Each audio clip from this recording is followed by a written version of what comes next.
بسم اللہ الرحمن الرحیم۔ السلام علیکم ورحمۃ اللہ وبرکاتہ۔ مرزا انفو پر آپ دوستوں کو خوش آمدید۔ اگر آپ میرے چینل پر نئے ہیں تو چینل کو سبسکرائب کریں اور ساتھ میں لگے گھنٹی کے بٹن کو ضرور دبائیں تاکہ ہر نئی ویڈیو کا نوٹیفیکیشن آپ دوستوں تک سب سے پہلے پہنچ سکے۔ دوستوں ویڈیو اچھی لگے تو اسے لائک اور اپنے دوستوں کے ساتھ شیئر بھی لازمی کیا کریں۔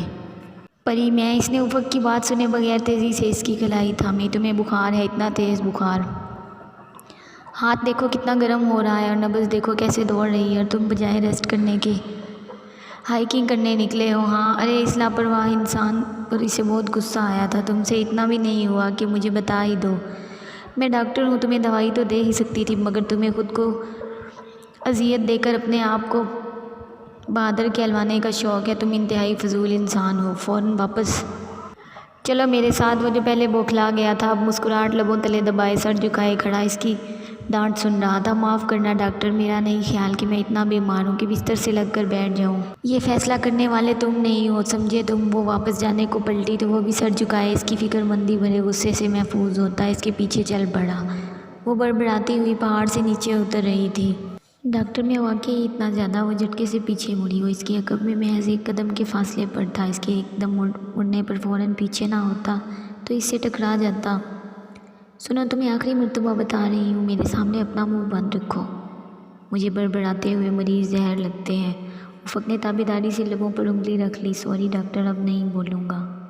اس کے لہجے اور شہد رنگ آنکھوں سے شرارت جھلک رہی تھی۔ ہاں اب ٹھیک ہے، چلو۔ وہ اس کے آگے چلنے لگی۔ ویسے کتنی دیر تک نہیں بولنا؟ جب تک میں نہ کہوں، اور اب خاموش رہو۔ اس کے آگے چلتی ہوئی اوپر کمروں تک لے آئی۔ اسے پیراسیٹامول کی 2 گولیاں دے کر سختی سے سو جانے کو کہا، مگر میں سونا نہیں چاہتا، بیڈ پر بیٹھے افق نے احتجاج کیا۔ خاموش، بالکل خاموش رہو۔ ڈاکٹر کے سامنے اپنی زبان بند رکھا کرو، اس کو باقاعدہ ڈانٹ کرو۔ اس کے کمرے سے آ گئی۔ دوسری منزل پر کمروں کی قطاریں تھیں۔ سامنے لان تھا جو مستطیل شکل کا تھا۔ لان کے دہانے پر جہاں کھائی تھی، جھاڑیوں اور چند درختوں کی معمولی باڑ سی بنی تھی۔ وہ اپنے بیگ سے ڈائری اور پین نکال لائی اور لان کے وسط میں بچھی کرسیوں میں سے ایک پر بیٹھ کر اپنے سفر کے متعلق لکھنے لگی۔ جب اسے یقین ہو گیا کہ آس پاس اس کے سوا کوئی نہیں ہے تو جوگرز اتار کر پاؤں میز پر رکھ لیے اور ڈائری گھٹنوں پر۔ ڈائری لکھتے ہوئے وہ افق کے کمرے کی جانب نگاہ بھی دوڑا لیتی، ایک بار جا کر دیکھ بھی آئی۔ وہ آنکھوں پر بازو رکھے سو رہا تھا۔ وہ مطمئن ہو کر واپس آئی تو ایک چھوٹا سا بندر میز پر بیٹھا اس کی ڈائری کو چھیڑ چھاڑ کر رہا تھا۔ ایک بندر نیچے گھاس پر انگڑائیاں لے رہا تھا۔ اس کے قریب آتے دیکھ کر ایک بندر تو چھپاک سے غائب ہو گیا، جبکہ گھاس پر لیٹا بندر احتراماً سیدھا ہو گیا۔ اس نے مسکراتے ہوئے اپنا پین بندر کی طرف بڑھایا، جسے اس نے اپنے ہاتھوں کی مدد سے پکڑ لیا۔ کچھ دیر وہ اس سے کھیلتا رہا۔ وہ مسکراتے ہوئے اسے دیکھتی رہی، پھر یکدم بندر نے اس کا پین زور سے اچھالا۔ وہ لان کے دہانے پر سے ہوتا ہوا نیچے کھائی میں گر گیا۔ پریشے کے چہرے سے مسکراہٹ غائب ہو گئی۔ دفع ہو جاؤ تم، اس نے غصے سے پاؤں زور سے زمین پر مارا۔ بندر اچھلتا ہوا بھاگ گیا۔ پری نے افسوس سے کھائی کی طرف دیکھا۔ اس کا پین اب واپس نہیں آ سکتا تھا۔ پھر وہ افق کے متعلق سوچنے لگی تھی۔ اسے سیف کے متعلق سوچنا برا لگتا تھا، مگر افق کی باتوں کی شرارت بھری شہد رنگ آنکھوں اور اس کی لبوں میں چھپی مسکراہٹوں کو سوچنا اسے بہت اچھا لگ رہا تھا۔ وہ شخص جسے 4 دن پہلے تک وہ جانتی بھی نہیں تھی اب بہت شناسا لگ رہا تھا، بلکہ نہیں، وہ شاید اس کو پیما کو صدیوں سے جانتی تھی، روح سے وجود میں آنے سے بھی پہلے، پہلی سانس سے بھی پہلے سے۔ اسے لگا افق کسی کو پکار رہا ہے۔ وہ کمرے کا دروازہ کھلا چھوڑ کر آئی تھی۔ تبھی آواز آ رہی تھی۔ وہ اتنی جلدی جاگ گیا؟ وہ جاگا نہیں تھا، وہ شاید سو بھی نہیں رہا تھا۔ اس کا بازو اب اس کی آنکھوں پر نہیں تھا، اس کی پیشانی اور پورا چہرہ پسینے سے تر تھا۔ افق پریشان اس کے نزدیک ہو کر بغور اسے دیکھا۔ اس کے لب ہولے ہولے لرز رہے تھے، شاید کچھ کہہ رہا تھا۔ میرا آکسیجن کین کہاں ہے؟ میرا آکسیجن کین کہاں ہے؟ بند آنکھوں اور نفی میں ہلتے سر کے ساتھ وہ مدھم آواز میں جیسے پکار رہا تھا، افق اٹھو۔ اس نے اس کا شانہ دھیرے سے ہلایا۔ اس کی قمیض پسینے میں بھیگی ہوئی تھی۔ میرا آکسیجن کین، ہنا دے میرا آکسیجن۔ اس نے درمیان میں ترک زبان کا کوئی لفظ بولا تھا، وہ جیسے سمجھ نہیں سکی تھی۔ اس نے زور سے اس کا کندھا ہلایا۔ افق نے فوراً آنکھیں کھول دیں اور جھٹکے سے اٹھ بیٹھا۔ اس کی آنکھوں میں بے یقینی اور خوف تھا۔ میرا آکسیجن کین کہاں ہے؟ افق تمہارے پاس کوئی آکسیجن کین نہیں ہے کیا؟ تمہیں آکسیجن نہیں آ رہی؟ سانس گھٹ رہا ہے کیا؟ وہ کچھ بھی سمجھ نہیں پا رہی تھی۔ اس نے چونک کر پری کو دیکھا۔ میں کہاں ہوں؟ پھر وہ اپنی ترک زبان میں کچھ بولا۔ تم وائٹ پلس مرغزار سوات میں ہو، تم نے شاید کوئی برا خواب دیکھا ہے۔